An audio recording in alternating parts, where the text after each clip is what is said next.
I like to do a little bit of digging on people's social media. Now, Kaitlyn, I've had you on before.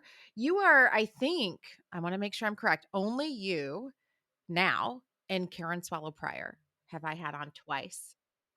So this we are starting a new thing with the elite group that I just want to come back on. But so for you, I found this tweet that you did. It must have been after a debate, and you say this. Did you catch that shining city on a hill reference in Wednesday's debate? It's a good opportunity for Christians to start thinking about the Bible in politics at the start of the election season. Okay, so to get us started, talk to us about that reference, City on a Hill. What does it mean? Why do we keep hearing about it in political discourse? What's the history on that? Yeah, so that was the first GOP presidential debate. And I was sitting in bed watching it, waiting for Bible references because I wrote this book about the Bible and American politics. And up until the very end of the debate, there hadn't been many. They weren't very interesting. And then the last question of the debate was about how Reagan had made his pitch to the American people of America as a shining city on a hill. And how will you as president kind of move that forward? And I like sat up in bed like, oh, this is my moment. Like this is it. Because I've spent a lot of time thinking about this one reference. And it's interesting, even that in that debate, in this election for 2024, it was Reagan's pitch. This language is Reagan's language now. People might be forgiven for forgetting that it actually is Jesus's language originally. But it has played such a significant role in American history.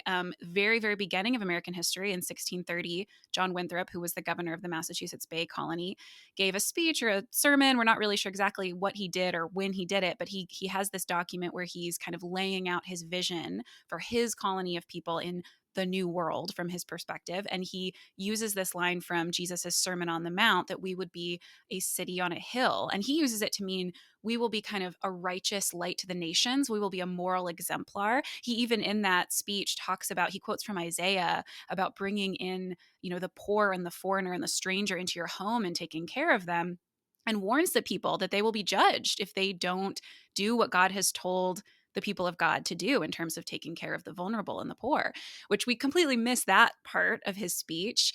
And really, that reference goes unnoticed for most of American history. People might think, oh, we've always kind of used that language. It really was kind of forgotten for a long time. And then JFK, who's from Massachusetts, when he's running for president, he pulls this language up, especially in a time in the middle of the 20th century when we kind of have this instability in American political life. We both have the fear of communism. This is during the Cold War. And we also have a lot of shifts in American religion. And so things feel very unstable. We're not really sure what our roots are or what story we belong to. And so he pulls this language to kind of draw back this story of we were this righteous people, charting a new path and a new land. And then Reagan, right after him, picks that up and uses it constantly throughout his political career. And then at the end of his political career, his kind of farewell speech as he's ending his second term as president, he says, I've talked about the shining city on a hill my whole life, and I haven't always explained what it means. And then he gives this little paragraph explaining what it means. And it's very different from what Winthrop meant, and it's very different from what Jesus meant. He talks about America as this prosperous, open commerce, this place for the people of the world to come and see our flourishing in pretty material terms. Like we are a successful, powerful, economically powerful nation. That's his vision of a shining city on a hill. Whereas when Jesus uses it, he had just finished in the Sermon on the Mount the Beatitudes, where he says, "Blessed are the poor in spirit and the meek and the persecuted." And so he clearly doesn't mean the shining city on a hill as this like military, economic, etc., prosperous kind of place. And he isn't talking to just any group of people. The Sermon on the Mount is describing the people of God witnessing to God's glory in the world, being an example pointing back to not their own righteousness truly, but ultimately to God. But because we have this really complicated history with this phrase, we can get to a place in 2023 where someone says Reagan's shining city on a hill, and we all go, oh, of course, we kind of know that story about America that we're really wedded to. We want to believe that we belong to that country with that story, that we can actually miss what Jesus is saying. There's an early church father who actually, in commenting on the Sermon on the Mount, said, actually, what Jesus is saying is, you are not just responsible for your own life, you're responsible for the life of the world.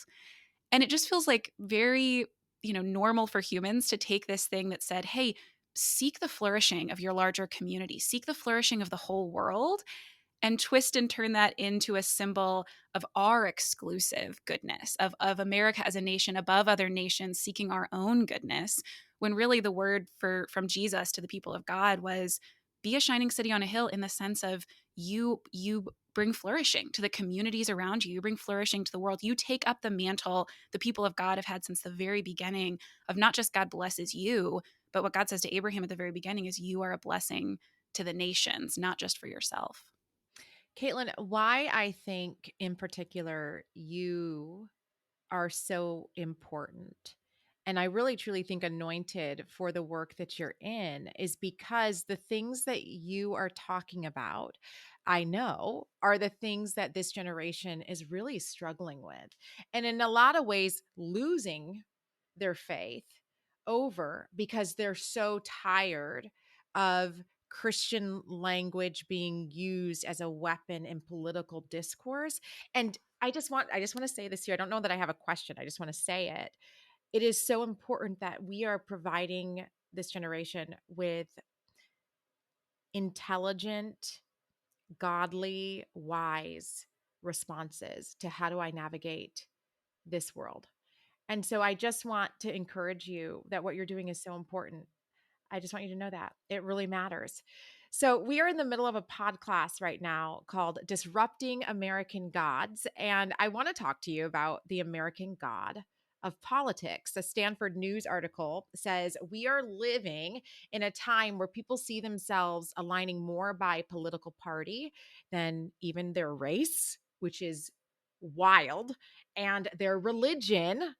And I actually never forgot something that you said when you came on Viral Jesus the first time on season 2. I was talking to you about kind of this. And I think sometimes the pendulum swings all the way to the other side where some Christians are like, like evil politics is a bad word and I want nothing to do with it. And you had a rebuttal to that. And so I just want to know, how would you respond to somebody who says, okay, this is becoming a god. So I'm going to swing all the way to the other side where it's evil, bad. I am not even politically involved whatsoever. What do you say about why Christians should be politically engaged? Yeah, I mean, the first thing I would say, especially if I was really, sitting across from someone expressing this, would be I totally understand why you feel that way. You feel betrayed by leaders that you thought were going to guide you. You feel confused about the possibility of any faithful work in the world. And also to say, a little bit of time away, a season away from it, maybe as a spiritual discipline to say, I'm not going to watch, the news for a little bit. I'm going to kind of take a break, could be good. But even what I just said about the news, I think is a good example of how we've actually gotten confused about what politics really is. I think a lot of people who are exhausted by it think that engaging politically means I watch a lot of news or I watch C SPAN or I'm scrolling a lot on social media. I'm consuming a lot of information, and that makes me politically educated and capable of engaging well. And actually, I think that is exactly what often malforms us the most, not only because we're hearing not just political information, but really deep stories about the world and our role in it that can be really damaging, but also because all of that consumption is exhausting. You really are just filling your mind and your soul with often really toxic messages about the world, ideas about other people that are really damaging, and a lot of this is run off of fear and anxiety. So, of course, you are exhausted by it. It's a very different thing, however, to intentionally build a relationship with your next door neighbor who is different from you and see that as part of your political life, or to show up to a local city council meeting and say, hey, I'm here for a very simple thing. In my city, something happened recently where they realized that the people that most needed the services of the city that helped negotiate housing disputes between tenants and landlords often didn't speak English. They often spoke Spanish. And there was no one who was advocating for them who spoke Spanish and could translate for them. So people showed up to a city council meeting and said, look, I might be exhausted by the right, left, Democrat, Republican. I might be confused about who to vote for president or what party to belong to, or if I even should. I can show up at the city council meeting and say, I think it's really important that marginalized people have access to an advocate that speaks their language. And it feels very different to show up to that meeting and, yes, maybe encounter some conflict, some difference, some difficulty, But that is a very different kind of engagement than I've been scrolling on social media for 6 hours, learning all about this stuff at a national level that I can't really control. And I actually think sometimes there's a trade off there that we should consider. Not that it is bad to pay attention to national politics, but how much is that both malforming you to think poorly of your neighbors, to create greater division between you and your community? But also, how much is that exhausting you so that you don't have the resources for. Actually, there's 4 judges in my local area that make the biggest difference on vulnerable people. I might never show up in their courtroom, but people in my community will. And I actually need energy to do just a little bit of research to know who would be the best person to bring justice in my community. But I won't have that energy if I've really been spending it on all this other stuff. And I fully understand why you might be like, get out. Like, this is it's exhausting. It makes me feel anxious and fearful. And what I would say to those people is there are other ways to do this that are more faithful, and especially in God's economy, the big national stuff that you might have to sell your soul to get done is not worth nearly as much as the meal that you made for your next door neighbor, or the school board meeting you showed up to, or the act of forgiveness you showed to a political opponent. Your aunt at the Thanksgiving table, you said, I really actually I don't agree with you on this, but I love that you care about it and I want to see your perspective. Those small acts that are political, truly, in the grand scheme of things, I really think if we have God's perspective on this, those are more meaningful than the person that you're seeing on social media who might have gotten some big national bill passed or seen someone elected but had to lose their soul in the process. And you actually could have some really great opportunities in your local community to do something that doesn't feel as both exhausting and potentially like hurting your soul as some of the models you've been given of political life. Would you ever run for office? Have you considered that? I don't think that is my calling in life, but I do talk to a lot of college students, and I've been surprised at how often that's a question, not of me, but for them, of saying, I am thinking of running for office. How do I do it well? And I've thought a lot about that for people in my life of like, what are the kinds of communities and spiritual disciplines you need to sustain yourself, even at a local level? It will be really challenging. We'll see if that ever becomes a calling for me, but I really doubt it. I really feel like my job is to be the person that can help those people think about what their lives could look like in a more healthy way. I'm gonna pray on that for you. I feel like you should run for something. You went to Liberty University for undergrad.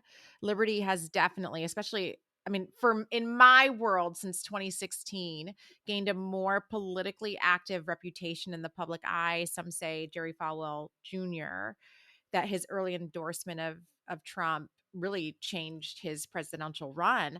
What was your experience like there? And do you think it shaped at all the way you do work now? Yes, definitely. It's funny. I'm in my doctorate now at Duke, and I ran into someone in the library the other day that said, "Oh, people keep telling me I need to meet you," and then she kind of lowered her voice and said, "I also went to Liberty." So there's a little secret community of people out there. But really, truly, I mean, there's been moments when I've thought, like, well, I could have done something else. I had great grades, I had good test scores. Like, I could have had a different life if I had chosen differently. And I look back and I think, I can't imagine that I would have been so directed to care about the things I care about. And it really comes down to when I started at Liberty, I started in 2012, and it wasn't so political. There were not so many politicians on campus, or kind of correspondents or pundits coming to speak. And so it just had a very different flavor. It's still a conservative Christian school, and I was navigating my own questions about theological changes and political changes, but it wasn't so contentious. And then about halfway through, the 2016 election was beginning. Ted Cruz announced his candidacy on campus. As you said, Falwell gave a very early and enthusiastic endorsement of Trump. And then after that, there was tons of politicians on campus, including for Liberty to keep their tax exempt status. They had to invite other presidential candidates. So Bernie Sanders came and spoke. And there was like protests on campus about that, and national media, constantly like on campus asking students, like, what do you think?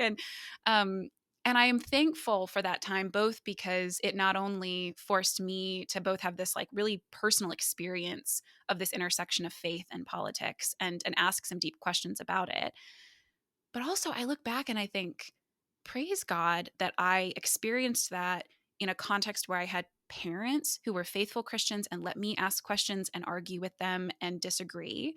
And I had mentors in the seminary, like Karen Swallow Prior, who was my teacher, and others who said, read this book. ask me this question. Let's like fight it out a little bit. If you're angry because something was said, on campus that you feel like is actually really counter to the gospel, but we've all been praising it because it's on our political team, tell me about it. Like, get angry about it for a minute if you need to, but let's like hash this out. And I have peers now who were at Liberty or were at other places who went through a similar thing in 2016, maybe not as concentrated or intense as it was at Liberty, but like a lot of people my age, 2016 was this like revelatory moment of both I'm changing my mind about a lot of things and also I'm renegotiating who to trust. I thought I really could believe you when you said you cared about character in political leaders. And now I don't know if I can trust you on that. Or you said you really believed the words of Jesus, but I'm telling you how I'm reading them and what I think that means for my political life. And it seems like you don't think that they apply here. And I'm so thankful that unlike those peers of mine who went through that experience and were met with pushback from leaders who said, don't, you're questioning scripture, don't do that, or just follow along, don't ruffle any feathers, don't make a mess. I'm thankful that I experienced that in a context of relationship with people who I did trust, who even when we disagreed, said, read this book, ask these questions. There's not kind of a sphere of life that I think is dangerous for you to ask about or for us to really debate about. And I know that's not everyone's experience. And so I think it wasn't just the fact that I was at Liberty. I think it was the fact that I had trusted mentors who not only validated that this was hard and scary, which I think is another big part of the deconstruction kind of conversation is we've all kind of taken a position on what we think deconstruction is and whether people should do it and what it means. And what I am thankful I was met with before that became internet talking point was people who said, actually, it is really hard and scary to change your mind, to feel unsettled in your positions. And I want to be a safe place for you to land. I want you to ask questions. I want you to know that ultimately, I think if you keep asking questions, at the end of it, you will find greater love and justice from God than you knew at the beginning. And I feel so confident of that. I don't have to be scared that you're asking questions. I actually have this like non anxious presence because I really truly believe in the resurrection and what that means for human life.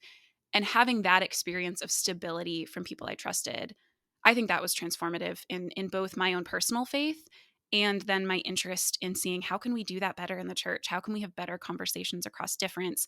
And especially for young people, how can we be the kind of people who can be that sounding board and that real presence? And I do think it starts with our own spiritual formation of do I really deeply believe that the gospel is good news to the point where I can handle the questions people bring?